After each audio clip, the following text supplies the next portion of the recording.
ఇంతకు ముందు చెప్పా కదా మా గార్డెన్లో ఎర్ర తోటకూర అయిందని. అలా కొంచెం అయింది, ఏం చేయాలో అర్థం కాక ఒక 5 టమాటాలు, మా గార్డెన్లో పచ్చిమిరపకాయ, ఒక 5 టమాటాలు వేసి అక్కడ పొయ్యి మీద ఉల్లిపాయలు వేగుతున్నాయి. ఇంకా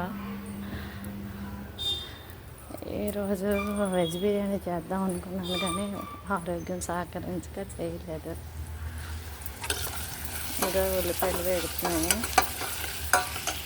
అది టమాటా ఎర్ర తోటకూర కలిపి కూర వండేద్దాం అనుకుంటున్నాను. మంచి కలర్ వచ్చింది, బీట్రూట్ వేసినట్టు వచ్చింది కలర్. కొంచెం కూర ఒక 6-7 చెట్లు అంతే. అందుకోసం కొంచెం మినపొడియాలు వేసి టమాటా వేసి వండుదామని టమాటా కూడా వేస్తాను. ఈ టమాటా మెత్తగా ఉడికిన తర్వాత కొంచెం వాటర్ వేసి ఈ వేయించిన మినపొడియాలు వేసేస్తాను, బాగుంటుంది. ఓకే, ఇంకా మొత్తం వేసరి పెట్టాలంటే వీడియో పెద్ద అయిపోతుంది. లైక్ చేయండి, షేర్ చేయండి, సబ్స్క్రైబ్ చేయండి, ఫాలో చేయండి. Okay, thank you.